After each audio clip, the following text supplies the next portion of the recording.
Il se trouve que le président de la République est à Sofia aujourd'hui en Bulgarie pour un sommet Europe-Balkans.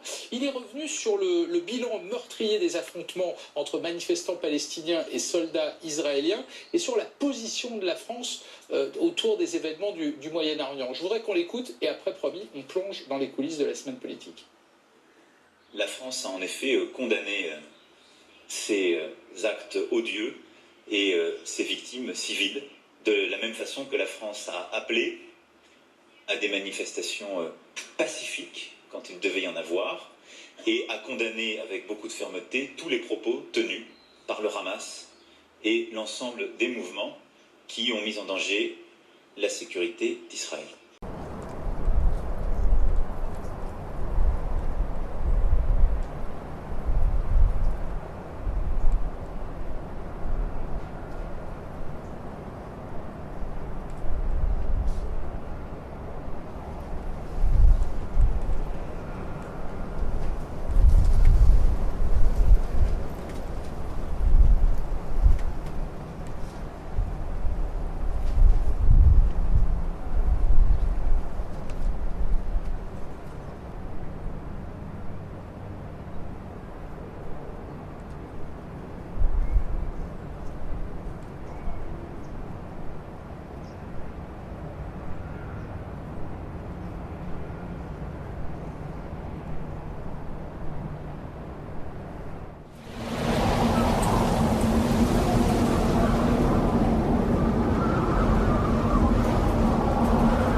Ont à cet égard alimenté une inquiétude légitime.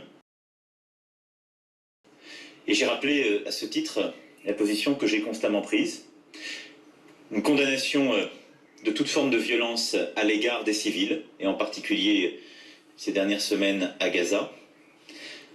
L'attachement à la sécurité d'Israël et la condamnation de toute forme d'expression, d'incitation à la violence ou de choix politiques portés par certains groupes, je pense en particulier au Hamas.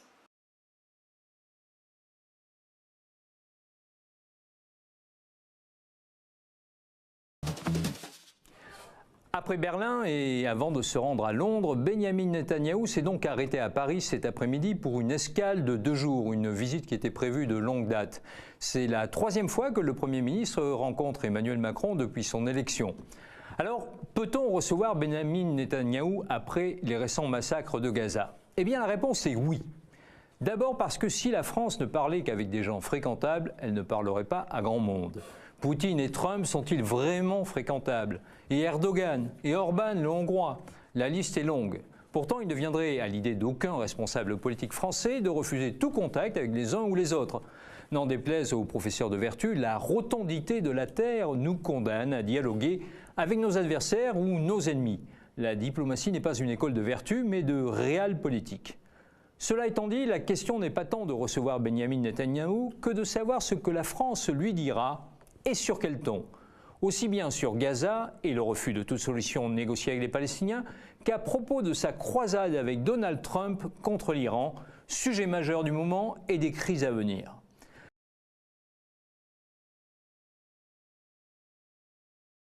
Monsieur le Premier ministre, cher Bibi, Madame, chère Sarah, Mesdames et Messieurs les ministres, Mesdames les ambassadrices, Madame la Présidente de la Réunion des musées nationaux, Mesdames et Messieurs en vos grades et qualités, chers amis.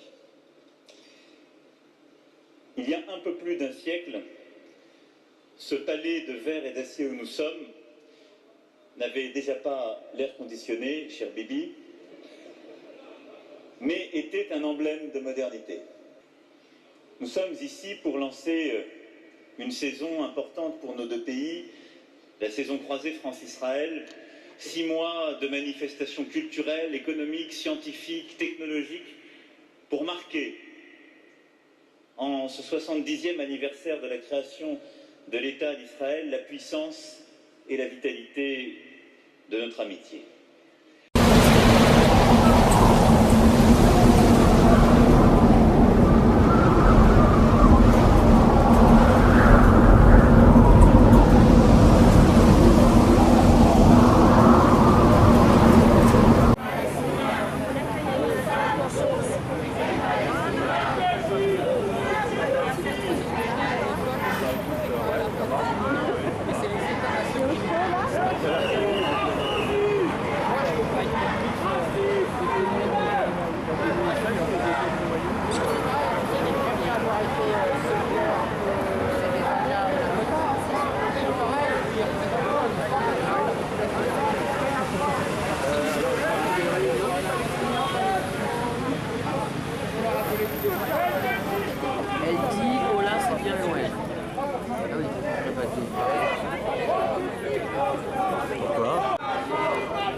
la France.